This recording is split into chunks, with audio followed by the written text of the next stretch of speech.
나의 참된 소망 걱정 근심 전혀 없네. 사랑의 주내 갈 길 인도하니 내 모든 삶의 기쁨 늘 충만하네. 주 안에서 주 안에 거듭난 생명 거듭난 생명 도우시는 주의 사랑 주의 사랑 참 기쁨과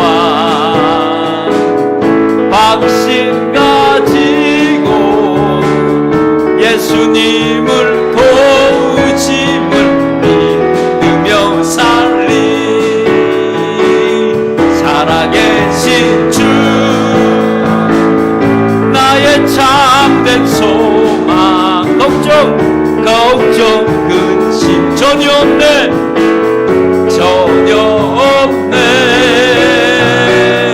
사랑의 주 내 갈 길 인도하니 내 모든 삶의 기쁨 늘 충만하네.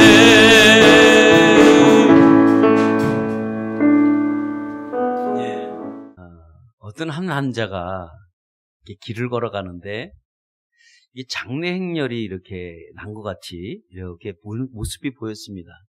근데 앞에 가는 그 상주가 개를 한 마리를 끌고 가는 거예요.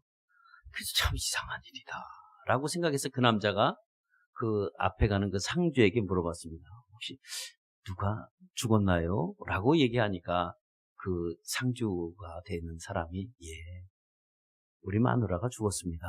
그거였어요. 근데 이 남자가 길 가다가 의아한 거는 근데 왜 개를 끌고 가는 거죠? 라는 거였습니다.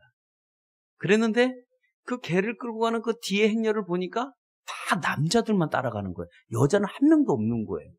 그것도 이상하고. 그래서 왜 이 개를 끌고 갑니까? 라고 물어보니까 이 개가 그만 우리 마누라 입을 확 무는 바람에 그만 안타깝게 이렇게 말을 했습니다. 이 남자가 그 얘기를 가만히 듣더니 그러면 혹시 장례 끝나면 이 개를 잠깐 빌려줄 수 있나요? 라고 물어봤습니다. 그랬더니 그 상주다는 사람이 탁 쳐다보면서 정 원한다면 저 줄 끝에 줄을 서시오. 그거였었어요. 그러니까 수많은 남자들이 그 개를 빌리러 따라가고 있었습니다. 그러니까 누굴 따라가느냐에 따라서 중요한데 우리 믿음의 사람들은 절대로 그런 대로 따라가면 안 될 줄 믿습니다. 우리가 힘들고 어려울 때 정말 지쳐있을 때 누군가 내게 다가와서 이렇게 손을 잡아주는 손이 있다면 그 손은 참으로 우리에게 행복을 가져다 줄 수 있는 여러분 손일 것입니다. 또 내가 눈물을 흘리고 내가 가장 슬퍼하고 내가 정말 어찌할 줄 모를 때 누군가 와서 내 눈물을 닦아주는 손이 있다면 그 손이 얼마나 우리에게 위로가 되는 손인지 모릅니다. 또 내가 사랑하고 싶을 때 내가 사랑할 수 없는 그런 환경 속에 있을 때 누군가가 내 양옆개를 이렇게 감싸주는 손이 있다면 그 손이 가장 포근한 손이 될 겁니다. 또 내가 인생을 걸어가다가 홀로 걸어가고 있는데 누군가 내한테 살포시 다가와서 내 손을 함께 잡아주는 그 손이 있다면 그 손이 얼마나 따뜻할지 모릅니다. 세상은 이런 손을 무슨 손이라고 하냐면 가장 아름다운 손이라고 얘기합니다. 정말 그 손은 우리가 모두에게 탐찾고 싶어하는 손일 것입니다. 왜냐하면 우리는 이 시대는 그런 손을 요구하는 것들이 너무 많습니다. 그러면 그 세상에서 그 손을 우리에게 이런 손이 있다면 어느 누구든지 이 손을 잡고 놓고 싶지 않을 우리 귀한 손이기도 합니다. 그러면 이 영원히 놓지 않고 싶어하는 이 손이 여러분 누구의 손이 돼야 가장 정말 우리가 행복하고 우리가 위로가 되고 우리에게 포근을 가져다주고 우리를 따뜻하게 해줄 수 있는 손은 오직 주님의 손밖에는 없다는 것입니다. 왜냐하면 주님의 손이 이 세상에서 가장 어느 손 중에서도 가장 아름다운 손이 주님의 손입니다. 왜 주님의 손이 이렇게 세상에서 어느 손보다도 가장 아름다운 그 한 가지 이유는, 왜 그러는 이유는 뭐냐? 주님은 오늘 우리의 모든 죄와, 그리고 허물과, 그리고 우리의 모든 아픔과, 그리고 우리의 모든 죄악까지도, 아니면 우리의 고통까지도 그 예수님의 손으로 다 그걸 감싸고 십자가에 올라가서 못이 박혀버리고 말았어요. 아픔을 받고 죄악을 받고 거기에 피 흘리신 손이 예수 그리스도의 손입니다. 그래서 그 손이 가장 귀한 손이요, 그 손이 우리에게 정말 영원한 손이 되는 줄 믿습니다. 우리의 모든 것을 그 손에 움켜쥐고 올라가서 그 손에 처절하게 피 흘림이 있었기에 오늘도 우리가 이 자리에 나온 줄 믿습니다. 오늘도 주님이 그 피 흘린 손, 우리를 그 은혜로운 손으로 우리를 잡아서 오늘도 이 자리에 나오게 하신 그 손이 주님의 손끌림에 이끌림이 있었기에 오늘도 이 자리에 여러분 나왔습니다. 오늘도 주님께서 그 보혈의 손으로 우리를 잡고 이 자리로 오게 하신 그 한 가지 이유는 무엇이냐? 오늘도 우리 심령 가운데 아파하고 있다면 오늘도 그 피 흘린 손이 그 심령을 만져줄 줄 믿습니다. 오늘도 지난밤에 너무 몸이 힘들어서 아파 있다면 오늘도 그 손이 여러분의 몸 가운데 오늘도 예수의 손으로 앉아주셔서 오늘도 병중에 깨끗하게 치료받을 줄 믿습니다. 그 손이 비로소 능력의 손이요, 그 손이 우리에게 가장 큰 힘을 가져다주는 손이기 때문에 그렇습니다. 오늘도 우리가 경제적인 어려움 속에서 몸부림쳤다면 오늘도 주님께서 그 몸부림치는 그 손으로 우리를 다시 한번 만져주실 거요. 오늘도 우리가 심한 어떤 심각한 갈등 속에 놓여 있다면 오늘도 주님의 손이 중재자가 되어서 오늘도 우리를 합의로 이끌어 나갈 것이고, 오늘도 우리가 우울하고 우리가 엄청나게 디프렉션, 우리가 우울증에 걸렸다고 할지라도 주님은 우리에게 친구가 되어주셔서 오늘도 너와 내가 대화를 하며 오늘도 이끌어가는 그 귀한 손이 있다면 그것이 바로 예수의 손입니다. 그래서 예수의 손이 얼마나 우리에게 귀하고 얼마나 세상의 어떤 손보다도 비교할 수 없는 손이, 그래서 예수의 여러분 손이라는 겁니다. 오늘도 그 손이 우리를 구원으로 이끌고 갔고, 그래서 그 손이 우리에게 거룩한 손이 됐고 우리에게 영원한 선물로 제공해 준 손이 있다면 그것이 바로 예수의 여러분 손입니다. 오늘 여러분들은 그 모든 아름다운 주인공의 한 사람이 되는 줄 믿습니다.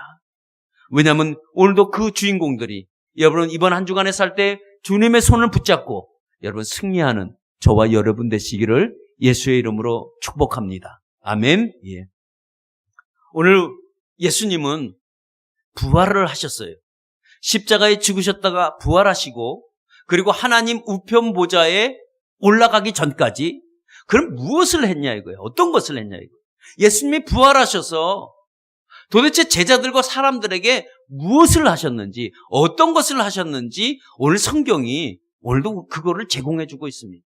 많은 사람들은 예수님이 부활하셔서 뭘 하셨을까? 어떤 걸 하셨을까? 라는 거 궁금해하는 사람들이 많이 있기도 합니다.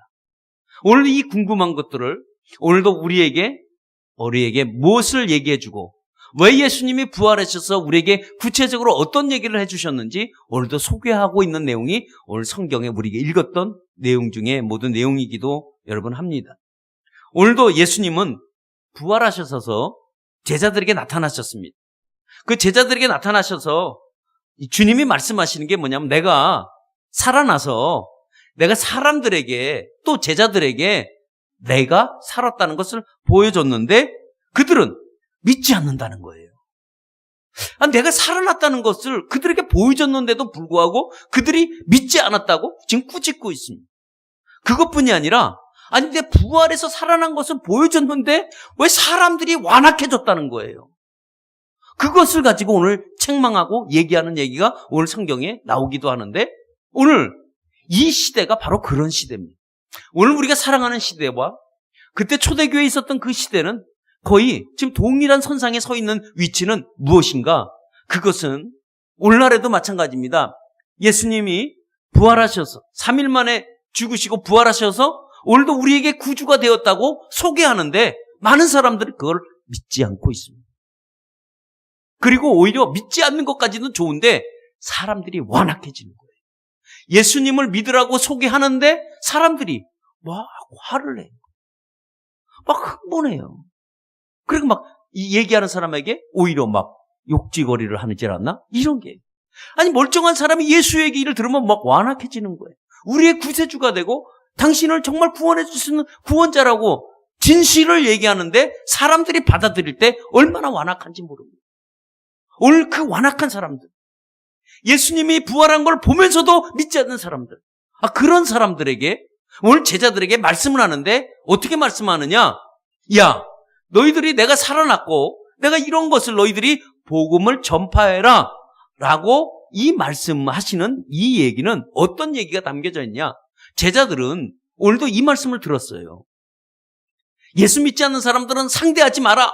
너희들이 내가 얘기를 해도 그들이 믿지 않는다면 아예 뒤돌아서라 라고 말씀하시면 이해가 되는데 믿지 않는 자들을 향해서 오늘도 부활을 거부하고 나를 봤는데 죽었다가 살아난 것들을 봤는데도 불구하고 믿지 않는 자들을 향해서 너희들은 가서 복음을 전파하라 라고 오늘 그렇게 말씀을 하고 있습니다. 아니 예수 믿지 않는 사람들에게 무엇하러 아니 복음을 전했는데도 불구하고 안 받는 사람에게 왜 가서 말씀을 전하라고 하느냐?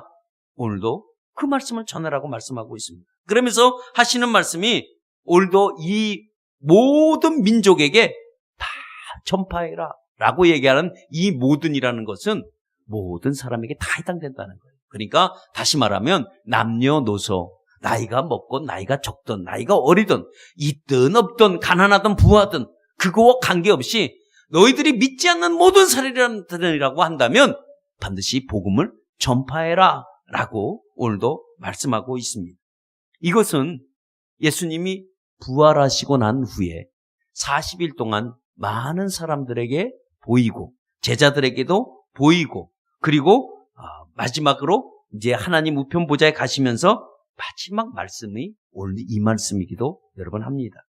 오늘도 우리가 예수 믿지 못하면 또 예수 믿지 않으면 알지도 못하면 사실 우리가 복음을 전할 수가 없습니다.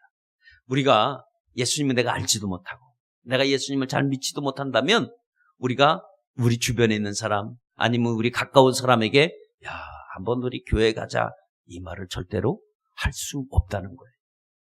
그러면 교회 안에는 보면은 한 세 부류에 속한 사람들이 여러분 우리가 공동체 안에 항상 늘 존재합니다. 첫 번째 부류의 사람은 교회는 나오지만 믿음이 별로 없습니다. 믿음이 별로 없어요. 그러니까 믿음이 별로 없으니까 구원의 확신이 별로 없는 사람들이 한 부류에 속해 있습니다. 두 번째 부류에 속한 사람들은 어떤 사람이냐? 믿음은 있어요. 구원의 확신은 있지만 그러나 좀 더 양육을 받아서 그리고 믿음이 성장돼야 될 분들도 있습니다. 그렇게 또 두 부류의 사람이 있습니다. 마지막 세 부류의 사람은 어떤 사람이냐? 이 사람은 헌신을 할 수 있는 사람입니다. 다시 말하면 충성된 교회 일꾼이라고 얘기할 수 있습니다. 그러니까 이분은 신앙생활도 정말로 이렇게 할 수 있고 기도생활, 믿음생활 또 교회에서 뭐라고 하든 주님이 뭐라고 하든 예, 아멘 하고 순종할 수 있는 사람이 또 한 부류에 속해 있습니다. 그러니까 이 교회 안에는 공동체 안에는 반드시 세 부류에 속해 있는 사람들이 있습니다. 그럼 제가 오늘 이 세 부류의 사람들을 소개했는데 나는 어떤 유형에 속한 사람인가 한번 여러분 생각해 보시길 바랍니다. 아이고 내가 첫 번째인가? 내가 두 번째인가?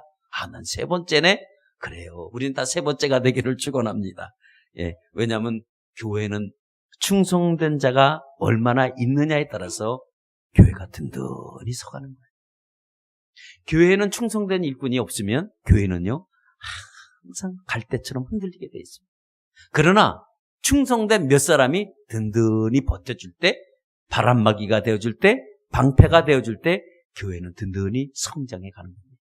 그러니까 교회는 충성된 일꾼이 있어야 교회는 반드시 성장의 길로 들어서지 교회에 충성된 일꾼이 없다면 교회는 항상 비바람을 맞을 수밖에 여러분 없습니다.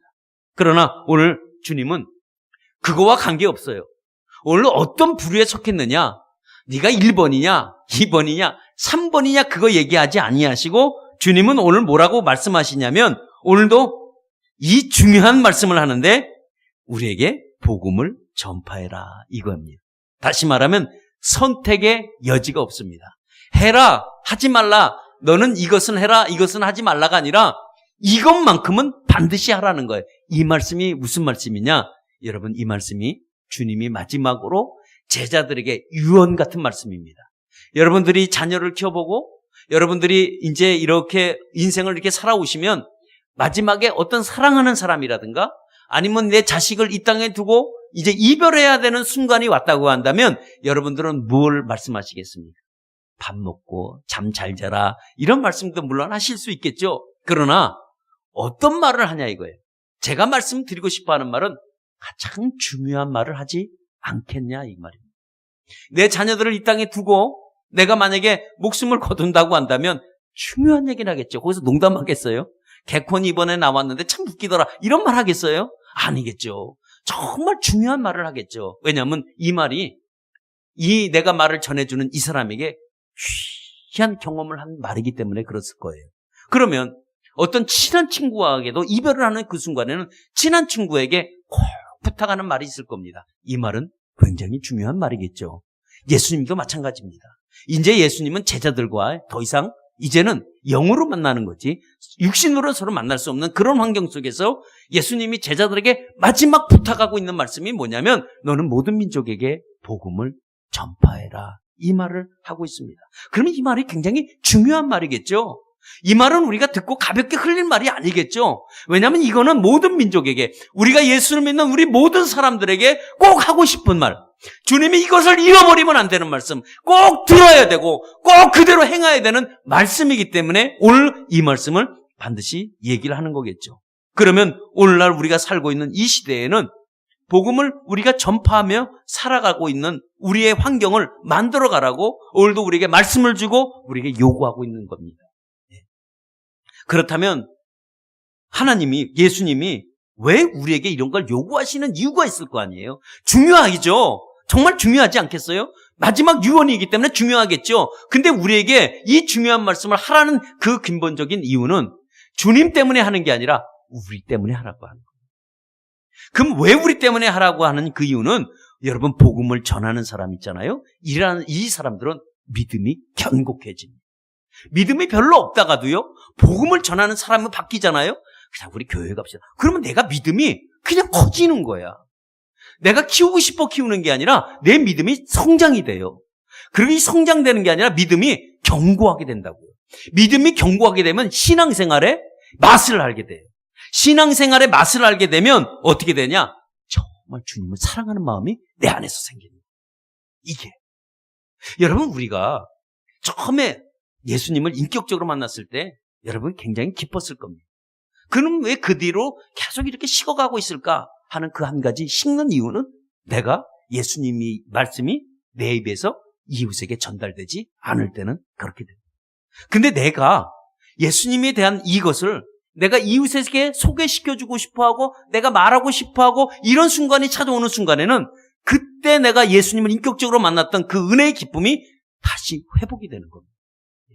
그렇다면 반대로 우리가 예수를 믿었는데도 불구하고 한 번도 누구에게 예수님의 얘기를 하지 않고 살아가고 있다면 그 신앙은 점점 가라앉을 수밖에 없어요. 믿음이 견고해지는 게 아니라 믿음이 흔들리는 거예요.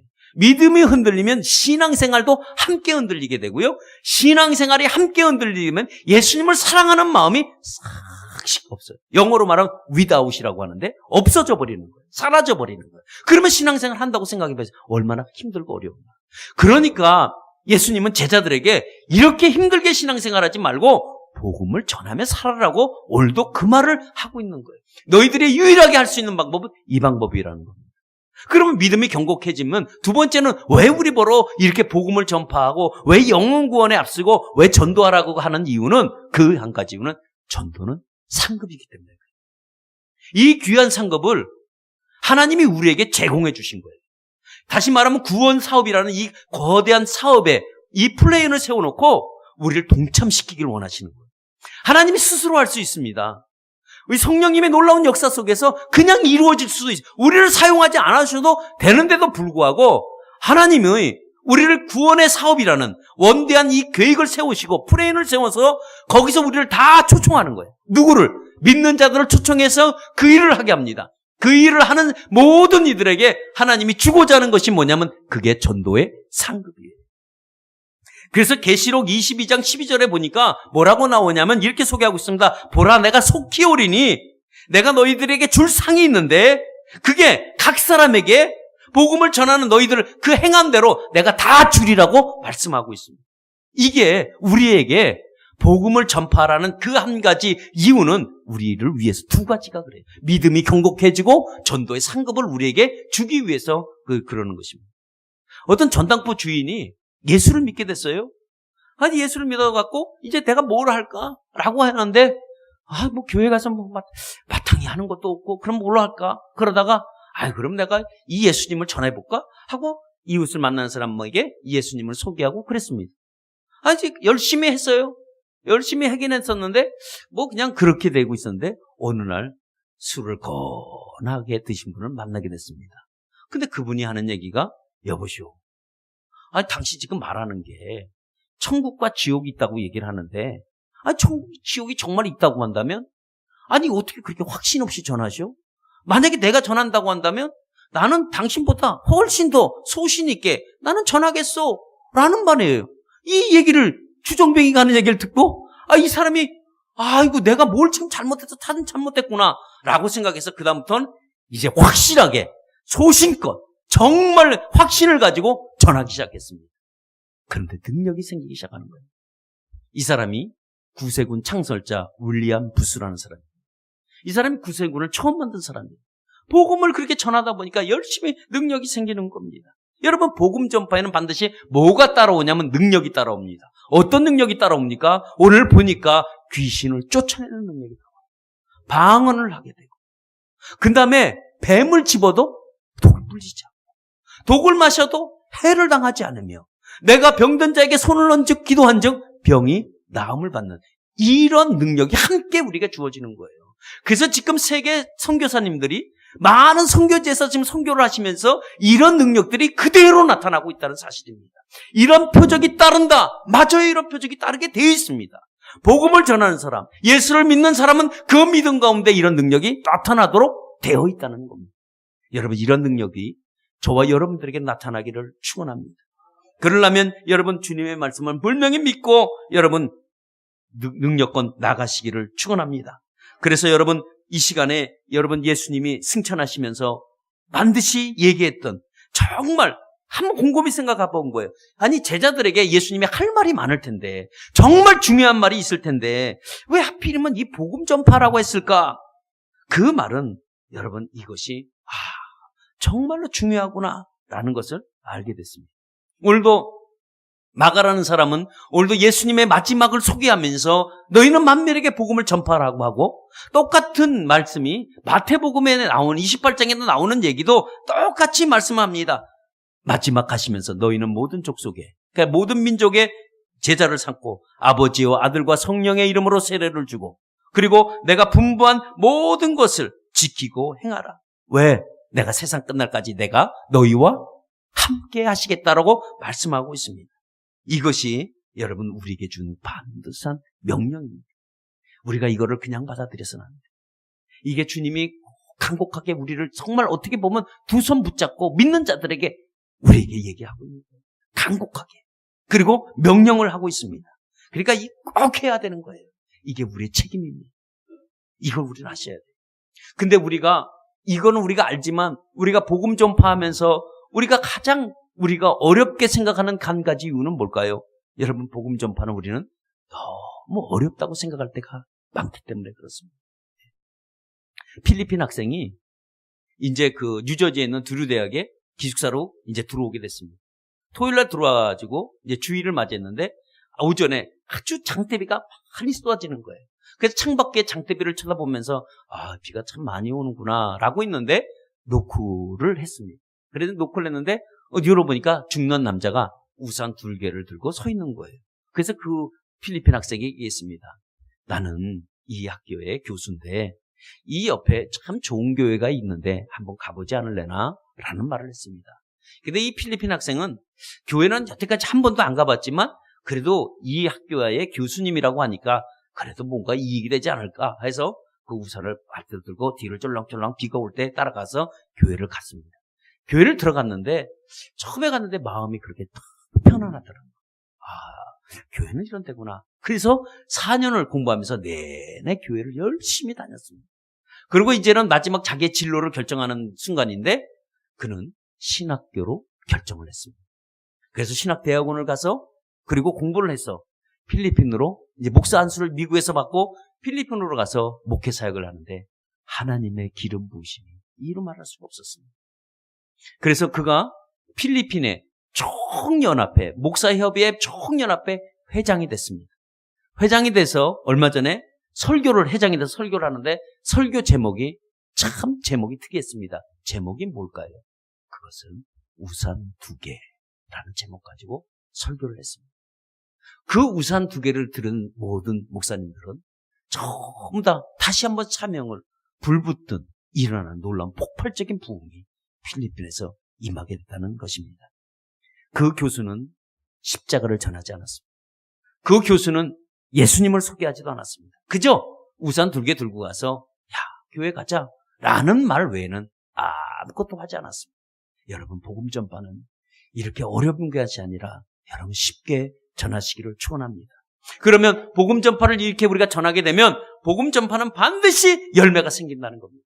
어떤 열매가 생길까요? 여러분, 열매 없는 사람의 특징을 한번 보시길 바랍니다. 열매 없는 사람의 특징은 자기 삶에 절대 복음을 전하지 않아요. 전도하지 않는 사람들, 이 사람들은 분명히 안 돼요. 근데 전도하면 우리에게 기회가 생깁니다. 우리가 기회가 생기면 우리는 어떤 것이냐? 기회가 생기면 반드시 여러분 열매가 나타나게 되어 있습니다. 그러니까 전도하지 않으면 내 삶에 아무 기회도 없고 여러분 열매도 여러분 없습니다.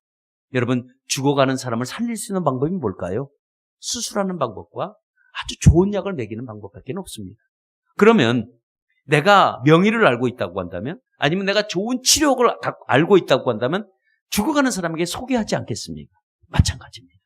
오늘도 영원히 죽어가는 사람에게는 여러분들이 정말 최고의 명약을 여러분 주셔야 돼요. 최고의 명약은 여러분 예수 그리스도입니다. 그리스도를 전파하는 저와 여러분 되시기를 바랍니다. 지옥 가는 영혼들 살릴 수 있는 명학은 오직 예수 그리스도의 복음밖에 없습니다. 그래서 복음 전파는 어떤 거냐? 생명의 씨앗을 뿌리는 거예요.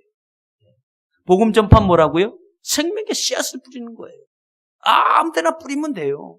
뭐 이걸 개가 낸 예냐, 여기가 비가 오냐, 그런 거 핑계 대지 말고 그냥 뿌리면 돼요. 뿌리면. 그냥 이것저것 아무 데나 뿌리면, 아무 곳이나 뿌리면, 뿌려놓기만 하면 키우시는 분은 내가 아니라 성령님이 키우시는 줄 믿습니다. 그러니까 뿌리세요. 뿌리는 거예요. 향 자라기까지 하지 마시고 뿌리기만 하시기를 축원합니다. 그러면 복음 전파를 하게 되면 아무에게 여러분 맡기지 않았습니다. 이것만큼은 믿는 자들에게 맡겨놓고 우리를 영광의 자리를 이끌고 오기 위해서 우리에게 맡겼다는 것입니다. 그래서 복음 이후 전도하는 거 있잖아요. 이거는 천사들에게도 맡기지 않았습니다. 오직 우리에게 맡겼습니다. 천사에게도 맡기지 않은 놀라운 것입니다. 이것을 얼마나 우리에게 중요하게 맡겼는지 모릅니다. 그의 자녀들에게. 엘리사 캐슬이라는 사람이 있는데 이 사람 본래 직업은 의사였습니다. 근데 이 의사는 자기 병원에 찾아온 모든 사람들에게 전도하기 시작하는 거예요. 계속. 그러니까 전도는 다른 내용이 아니라 우리가 살아가는 그 이유, 내 삶이 왜 살아가고 있는지, 우리가 무엇 때문에 존재의 이유가 뭐고, 우리가 살아가는 삶의 의미가 뭔지 그거를 얘기하면서 예수 그리스도를 만나야 당신 삶에 정말 의미를 찾고 내가 이 땅에 존재하는 것을 확실하게 깨달을 수 있는 것은 예수 믿는 방법밖에 없다라고 막 소개를 했습니다. 그러니까 어떤 사람이 그 얘기를 듣다가 얘기했습니다. 한 의사 선생님. 의사 선생님은 여기 의사 선생님 하려면 돈을 벌려고 의사 선생님 하는 거 아닙니까? 라고 하니까 이 의사가 나는 돈을 버는 것보다도 나는 이곳에서 복음을 전하는 것이 나에게 더 좋은 방법입니다. 나는 이 땅에 살아가려면 우리 모두는 나그네 인생인데 어차피 지나가는 인생 가치 있는 일을 해야 되지 않겠습니까? 최고의 가치는 나는 예수님을 소개하는 것이 내 인생에는 가장 가치 있는 일이라고 생각합니다. 그리고 이 전도하는 일은 천사에게도 이 일을 맡기지 않았습니다. 이건 천사도 흠모하는 일입니다. 그러니까 내가 이 일을 하는 거죠 라고 이 말을 할 때 부인이 이 말을 우연히 그 말을 듣게 됐습니다. 아니, 천사도 흠모하는 일? 이 말을 듣고 감동이 된 거예요. 그래서 남편이 저녁에 올 때까지 기다리다가 저녁에 왔습니다. 그래서 물어봤습니다. 부인이 남편에게 아니, 오늘 낮에 한 말, 그 말에 나는 너무 많이 감동이 됐다고. 오늘 이 감동이 된 이 말을 우리가 한번 만들어 보자고. 우리가 한번 시를 만들고 노래를 한번 만들어 보자. 찬송을 만들어 보자는 거예요. 그래서 부부들이 함께 이 찬송을 만들었는데 그 찬송이 알다시피 여러분 우리 통일성경과는 270장이고 새 찬송가는 여러분 508장입니다. 천사도 흠모하겠네. 내게 부탁하신 일 천사도 흠모하겠네. 이 찬송을 만들었습니다. 여러분 복음 전파는 다른 사람에게 맡기지 않고 나에게 맡겼습니다. 여러분 우리가 이 복음 전하는 일 여러분 쉬운 일은 아니지만 우리가 반드시 해야 하는 일이기도 합니다. 여러분 우리가 맛있는 음식을 먹을 때 여러분 심령이 어떻습니까? 마음이 기쁘죠? 그죠? 행복하죠? 어떤 사람은 음식 정말 맛있는 걸 먹으면 참 행복하다고 하는 분이 여러분 계십니다. 맞아요. 그거는 우리에게 하나님이 주신 유일한 기쁨이기도 합니다. 여러분 공부하는 학생이 시험 성적을 잘 받으면 어떨까요? 기쁘겠죠. 선수들이 어떤 시합 경기에서 반드시 그 우승을 했다 그러면 어떨까요? 기분이 나쁠까요? 기분이 참 좋겠죠. 기쁘겠죠. 이거를 기쁨이라고 얘기합니다. 그렇다면 정말 우리가 갖고 있는 최고의 기쁨은 뭘까? 여러분 생명 살리는 일에 한번 헌신해 보시기 바랍니다. 생명 살리는 일에 여러분 한번 은혜를 경험하면 여러분 그것이 최고의 기쁨입니다. 음식을 먹은 것보다 여러분 좋은 성적을 받은 것보다 내가 시합에서 이긴 것보다는 기쁨의 차원이 여러분 다르게 되어 있습니다. 그러니까 복음 전파는 이 세상에서도 우리가 어떤 것도 줄 수 없는 깊고 넓고 최고의 기쁨, 영적인 모든 충만감을 주는 것이 여러분 복음 전파였습니다. 영혼 구원에 있습니다.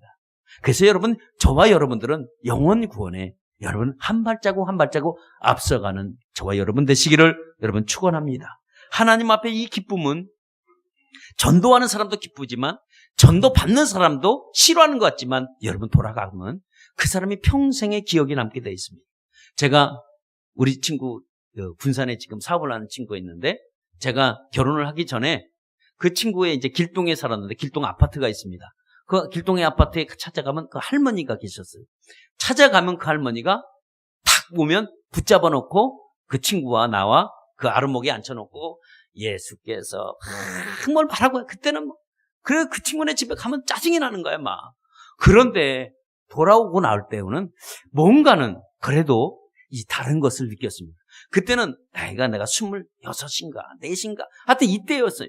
그런데 그때도 그 할머니에게 얘기를 듣고 나오면 싫다가도 그 집에 찾아가면 할머니한테 가서 또 그 얘기를 듣는 거예요. 근데 할머니가 뭐라고 하는지는 자지간 기억은 안 나지만 할머니가 아마 정말 말씀을 하시는데 그게 아마 예수 믿으라고 했겠죠.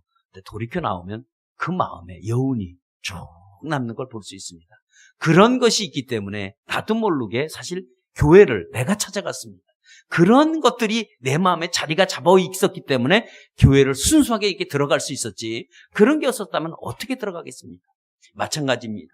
복음을 전하는 사람이나 모두 받는 사람이나 여러분 기쁨이 될 줄 믿습니다. 이런 기쁨을 누릴 수 있는 복은 오직 전도자가 또 복음 전파하는 자가 영혼 구원하는 자가 여러분 누리는 줄 믿습니다. 여러분 얘기 하나 하고 마칩니다. 아까 우리가 영상을 봤던 호박벌이 있습니다. 호박벌은 원래 날 수 없는 구조로 태어났어요. 그러니까 이 구조 자체가 이 부항할 수가 없는 거야. 공중에 떠서 날개짓을 할 수 없는 기능적으로 이미 선천적으로 그렇게 타고난 벌이 여러분 호박벌이라고 합니다. 그러니까 호박벌은 날 수 없다. 기능상 안 된다. 많은 학자들의 주장입니다. 근데 하루에 200km를 날아갑니다. 이거 참 신기한 일이에요. 그래서 많은 학자들이 너무 궁금했습니다. 아니 어떻게 몸집은 저렇게 뚱뚱한데 날개는 요만한 거예요. 몸에 비해서 날개가 비례가 맞아야 되는데 몸은 뚱뚱한데 날개는 너무 작은 거예요. 이 날개로 난다는 것이 정말 신기한 일이었어요. 근데 이게 200km를 간다니까, 이 호박벌이. 근데 정말 중요한 거는 뭐냐면 호박벌 자신이 자기가 날지 못한다는 자신을 모른다는 거예요. 그러니까 자기 자신이 몰라요. 그러니까 구조상의 문제가 된다는 것도 이걸 또 모릅니다. 근데 오직 목표가 있다면 꿀을 가서 따먹는 거 외에는 목표가 없습니다. 그래서 이제 날아가는데 초당 1초당 200회를 움직인다는 거예요. 이 날개짓을. 그러니까 여러분 어떤 벌은 여러분 알다시피 어떤 벌을 보면 마치 헬리콥터가 날아가는 소리를 들어봤죠. 뭐 하는 소리가 들었죠. 그게 호박벌이. 그러니까 이게 날개짓을 하려니까 얼마나 소리가 큰지 몰라요. 그 벌이에요. 그 벌은 한 가지 목표 외에는 없습니다. 꿀을 따라간다. 이거 외에는 목표가 여러분 없습니다. 그러니까 여러분 의미는 호박벌이 우리에게 주는 의미는 뭐냐? 여러분 우리가 분명한 목표에 집중하게 되면 우리는 반드시 방법이 생기게 돼 있다는 것입니다. 그러니까 우리가 주님의 명령, 오늘도 우리가 복음 전파, 영혼 구원, 우리가 모든 전도에 집중하게 되면 여러분 많은 이론과 상식을 뛰어넘을 수 있다는 거예요. 우리가 갖고 있는 고정관념이 우리가 깨질 수가 있습니다. 아, 이래서 안 돼 라는 게 아니라 정말 우리가 생명의 기적을 만드는 현장에 오늘도 우리가 경험하게 되는 줄 믿습니다. 이거는요, 전도를 잘하는 능력받은 사람이 하는 게 절대 아니라는 거예요. 어떤 사람이 하느냐? 하고자 하는 사람에게 하나님이 주시는 귀한 은혜인 줄 믿습니다. 예. 그래서 우리가 능력 있는 이 전도는 우리가 목표로 삼고 우리가 나갈 때 능력이 우리에게 갖춰지게 되어 있습니다. 여러분 영혼구원에 여러분 저와 여러분들이 힘쓰는 여러분 되시기를 바랍니다. 말씀 맺힙니다. 복음을 전파하는 자에게는 오늘 예수의 이름으로 귀신을 쫓아낼 수 있다고 그래요. 오늘도 우리가 독사를 이게 잡아도 물리지가 않는다고 합니다. 사도행전 28장에 보면 이 사도 바울이라는 사람이 로마로 압송합니다. 포로로 끌려서 압송하고 가는데 큰 풍랑을 만납니다. 그래서 배가 파손이 돼요. 그래서 멜리데라라는 섬에 그들이 도착하게 됩니다. 근데 원주민들이 다 배가 파손돼서 이 물속에서 다 해변가로 올라오는 사람들을 향해서 불을 피워놨습니다. 모닥불을. 근데 바울이 거기다 나무를 이렇게 잡고 나무를 불 속에 집어넣는 순간 거기서 독사가 나와서 바울의 손을 콱 물어버립니다. 손에 대롱대롱 매달렸습니다. 그리고 원주민들하고 모든 사람들이 아, 이 사람 죽었구나 라고 하는데 바울이 그 뱀을 불 속에 턱턱 떨어서 던져버립니다. 그 후에 모든 사람들이 바울을 지켜보기 시작했습니다. 이 사람 죽었다. 그리고 많은 사람들이 뭐라고 얘기했냐면 저 사람이 저 배가 부서지는 데서 살았을지 몰라도 인젠 여기서 죽었구나 라고 하는데 바울이가 죽지 않았습니다. 그 순간에 많은 사람들이 바울을 향해서 외치기 시작했습니다. 이 사람이 신이다 라고 얘기를 했습니다. 이게 복음을 전하는 사람의 능력입니다. 우리가 병든 자에게 손을 얹고 나음을 입을 수 있는 것은 오직 뭐냐? 복음 전파하는 사람들에게, 믿음을 가진 사람들이 복음을 전파하는 사람에게 갖춰지는 이 능력입니다. 여러분 오늘도 이러한 능력들이 우리에게 주셨다면 이 능력을 우리가 활용하고 오늘도 이 능력을 우리 가정에서, 내가 다니는 사회에서, 내가 다니는 직장에서, 내 이웃에게 여러분 이런 것을 능력으로 여러분 활용하시고 우리에게 주신 이 권세만큼은 빼앗기지 마시고 사용하는 저와 여러분 되시기를 축원합니다. 오직 우리에게 주시는 하나님의 마지막 말씀, 오늘도 주님이 이 땅에 가시면서 제자들에게 우리들에게 하시는 말씀, 모든 민족에게 복음을 전파해라 라는 말씀입니다. 이 말씀에 우리 순종하길 원하고 이 말씀에 우리 삶이 한번 그대로 나가기를 축원합니다. 우리 말씀 생각하며 이 시간 다 같이 우리 기도하겠습니다.